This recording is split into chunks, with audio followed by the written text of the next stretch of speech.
Again, we're talking about a quick fix for the ReSaurus Crash Bandicoot figures. Now, I would have these chaps standing up for you, except that's the problem.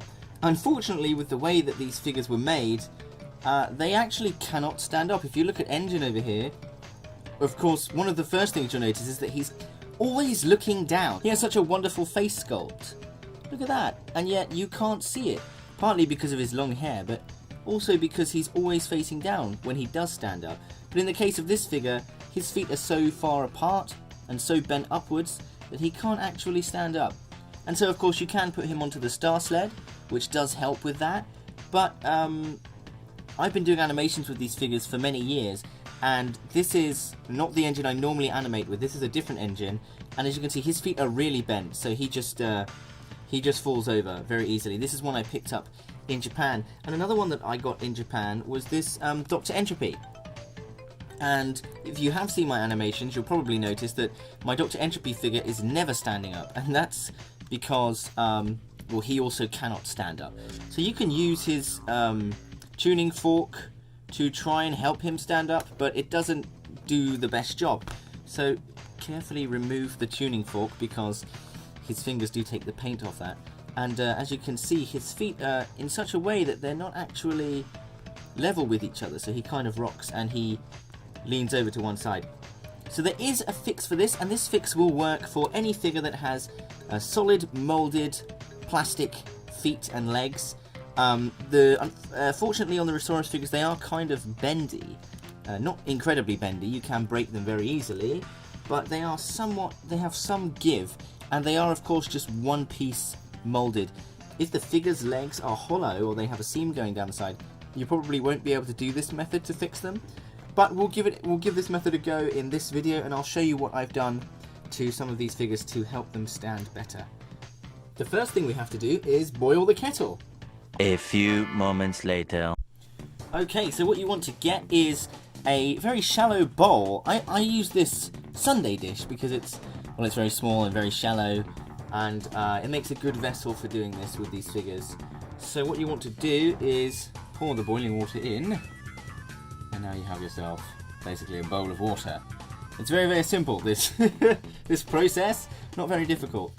Now with Engine, his legs have been injected in a black plastic, and some of them will be quite see-through and will look kind of green, and others have some finishing paint on them. But as far as Engine goes, he should be fine to dip in the water, and all you need to do is put him in for a few seconds. Be careful of the boiling water, of course, and you'll feel the feet start to go a little bit hot, a little bit soft, like that. See, I prefer to do both feet at the same time, but I don't have a bowl big enough, unfortunately. So dip that one in for a bit, and then dip this one in for a bit. But don't submerge the entire toy, because you don't want to damage the rest of the toy. Then you can slowly begin to bend the foot backwards. Yeah, so as you can see, this foot's on the floor and this one's still in the air. So we're going to make this foot follow the shape of that foot. So I dip it up just above the ankle, kind of towards the knee, and you'll feel it in the water, because if you push the leg against the side, you'll start to see it jiggle.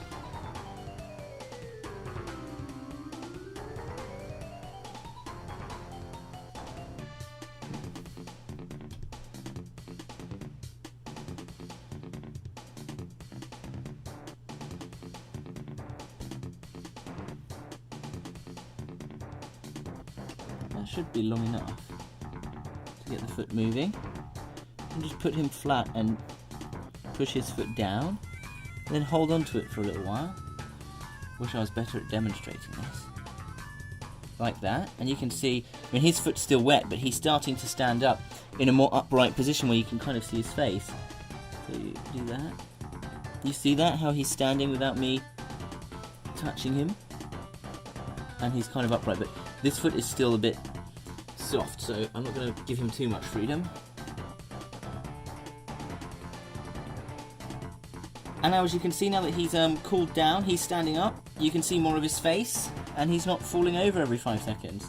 That's really all you have to do. And it's not like you're altering the figure from its original state, or you're customizing the figure or anything like that. This is how the figure was intended to be displayed, to be able to stand up. Unfortunately, what happens with when things are packaged in boxes or when they come off the production line, some things aren't so perfect. And so you can find, for example, Dr. Engines like this one, which is a really lovely example of fine finishing down here. You can see all of these add up, and on this side it's very difficult to even see where the seam is. And on other Dr. Engines, or for example this Entropy, you can see the side seam very easily. Now both of them are correct, it's just the different ways that they come off the production line. So there you go. I'm very happy with the way this engine looks and how he's standing up. So, without further ado, let's move on to Dr. Nefarious Tropy. Engine's just going to stand over there and watch, I suppose. Hopefully I don't wiggle the table too much. So, the thing with Dr. Entropy is the base colour for his plastic is actually this kind of off-white colour. So these are actually painted, his boots, and you can tell because on the inside of his peg holes, that's probably going to be impossible to see for the shadows, but it's actually a little bit white up there. So don't hold him in too long because you will ruin the paint on his feet. So let's focus up here. We can dip him in at the same time. Be very careful. Yeah. So this Entropy does have a small amount of paint loss on top of his feet, so don't freak out if I pull this out and there's a little bit of paint missing. So right now what I'm doing is just manipulating his feet into a good position.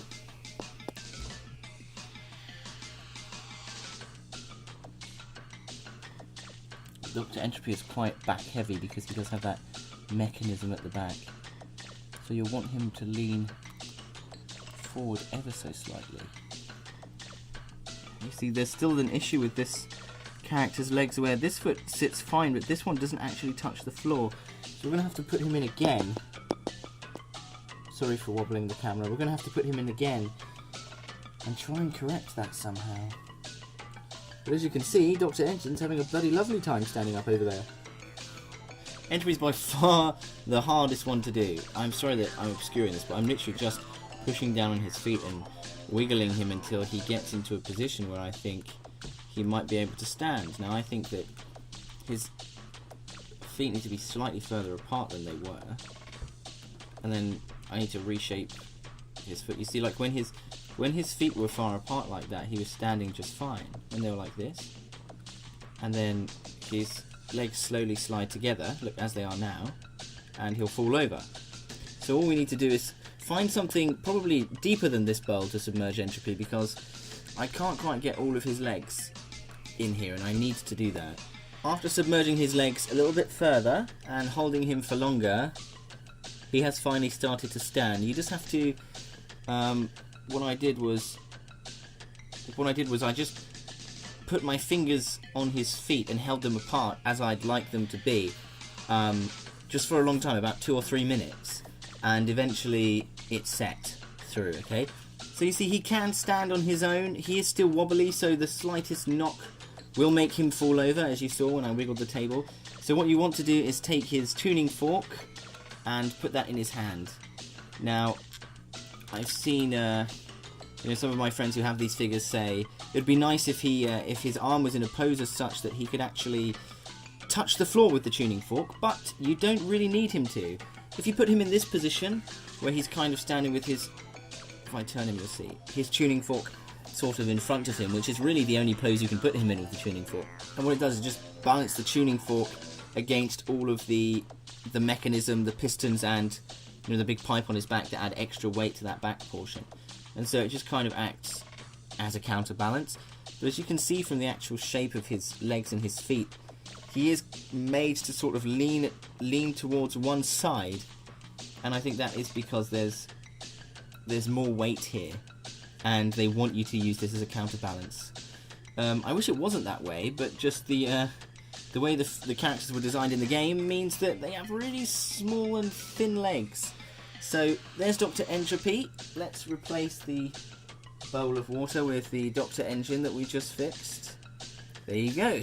So 2 figures who, at the beginning of this video, couldn't stand up, now standing very proudly. And it's a very simple fix that you can do for your figures. And yeah, I hope you enjoyed this video. It's a very simple fix. So the video shouldn't last this long, but I am a chatterbox, and I do love these figures, so I do talk about them a lot.